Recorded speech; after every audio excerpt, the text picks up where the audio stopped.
ओम शांति। आज के इस सुरक्षा बल कर्मियों के लिए राष्ट्रीय संवाद हम सबके मार्गदर्शक और हम सबके ऊर्जावान, यशस्वी, प्रखर, दूरदर्शी हमारे गृह मंत्री, सहकारिता मंत्री सम्माननीय अमित शाह जी, एक बार जोरदार तालियों के साथ माननीय गृह मंत्री जी का स्वागत अभिनंदन करेंगे। हमारी ब्रह्म कुमारी की प्रमुख ब्रह्म कुमारी सहयोगिनी मोहिनी दीदी, संकुल प्रमुख राजयोगिनी मुन्नी दीदी, माननीय सांसद राज्यसभा और प्रदेश अध्यक्ष मदन राठौड़ जी, उपाध्यक्ष सुरक्षा सेवा विंग सहयोगिनी शुक्ला दीदी, अतिरिक्त महासचिव ब्रह्म कुमारी राजयोगी मृत्युंजय भाई जी, प्रस्तुत कर्नल सेवानिवृत्त बीसी सती जी, कार्यक्रम समन्वयक सिस्टर शिविका जी एवं मेरे सामने बैठे हमारे मंत्री भाई के बिश्नोई जी, ओटाराम देवासी जी, हमारे सांसद लुम्बाराम जी, पूर्व सांसद देवजी भाई, अन्य सभी भाई बहनों, सबसे पहले तो मैं आपसे कहना चाहता हूं कि हम बहुत ही सौभाग्यशाली हैं कि आज के इस अवसर पर हमें माननीय गृह मंत्री जी का मार्गदर्शन हमें मिलेगा। मैं माननीय गृह मंत्री जी का माउंट आबू की इस धरा पर हार्दिक स्वागत और अभिनंदन करता हूं।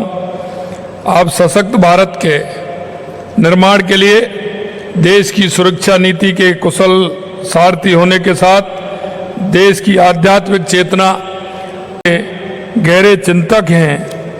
मैं जिनकी प्रतीक्षा देश दशकों से कर रहा था। अनुच्छेद 370 का स्थायी समाधान कश्मीर घाटी में शांति, नवाचार और प्रगति की नींव रखने वाला ऐतिहासिक कदम। इसे कश्मीर में अलगाववाद, आतंकवाद के मंसूबे परास्त हुए हैं। नक्सलवाद के विरुद्ध आपकी जीरो टॉलरेंस की नीति के चलते वे क्षेत्र जो कभी भय और हिंसा के पर्याय थे, आज शांति और विकास के पथ पर अग्रसर हैं।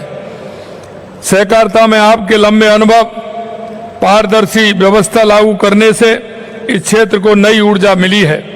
आज ब्रह्म कुमारी के इस आयोजन में आपकी उपस्थिति ये बताती है कि आप देश की सुरक्षा के साथ साथ आध्यात्मिक उन्नति को भी राष्ट्र की मजबूती का एक अनिवार्य आधार मानते हैं। इस अवसर पर मैं पूज्य राजयोगिनी दादी रतन मोहिनी जी को श्रद्धा सुमन एवं नमन करता हूं, जो अब हमारे बीच नहीं है। उनका जीवन त्याग, प्रेम, सेवा, सादगी और आध्यात्मिक अनुशासन की अनूठी मिसाल रहा है। उनके विचार करोड़ों लोगों की प्रेरणा और मार्गदर्शन प्रदान कर रहे हैं। साथ ही ब्रह्म कुमारी की जिम्मेदारी अब राजयोगिनी बीके मोहिनी दीदी संभाल रही हैं। आपका ज्ञान और अनुभव इस संस्था को और अधिक ऊंचाइयों तक ले जाएगा।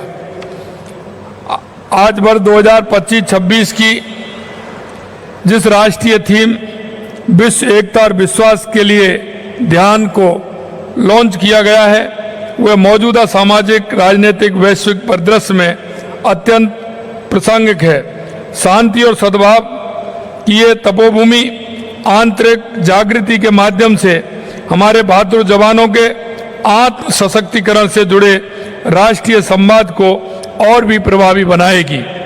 आज इस संवाद कार्यक्रम में हमारे सुरक्षा बल हिस्सा ले रहे हैं। इन जवानों को शारीरिक सामर्थ्य के साथ एक शांत और स्थिर चित्त की जरूरत होती है और यह शक्ति उन्हें ध्यान एवं योग से मिलती है।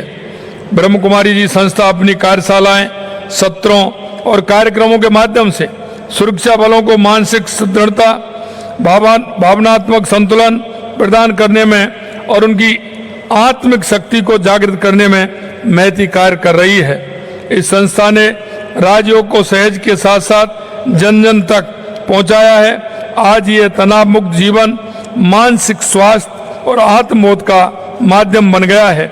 यशस्वी प्रधानमंत्री श्री नरेंद्र मोदी जी का कहना है कि योग शांति का अभ्यारण प्रदान करता है और ये हमें धैर्य के साथ जीवन की चुनौतियों को सामना करने में सक्षम बनाता है।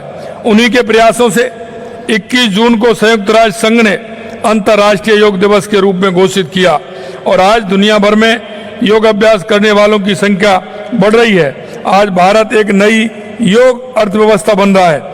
प्रामाणिक योग सीखने के लिए लोग भारत आ रहे हैं और योग पर्यटन के लिए आकर्षण बढ़ रहा है।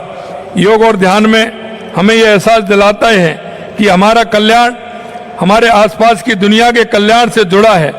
जब हम भीतर से शांत होते हैं तो हम दुनिया पर भी सकारात्मक प्रभाव डाल सकते हैं। एकाग्रता बड़ी शक्ति है।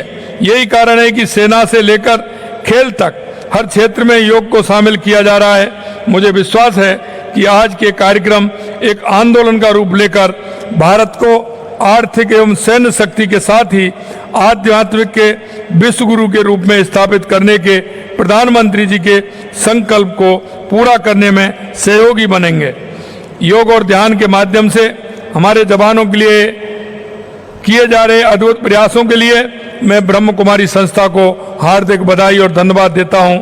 साथ ही मैं हमारी सेना और पुलिस के सभी जवानों और अधिकारियों को उनके अथक परिश्रम, निष्ठा और समर्पण के लिए हृदय से धन्यवाद देता हूं।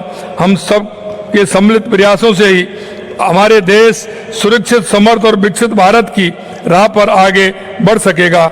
आप सभी इस कार्यक्रम में पधारे, बहुत बहुत धन्यवाद। जय हिंद, जय भारत, जय राजस्थान। ओम शांति।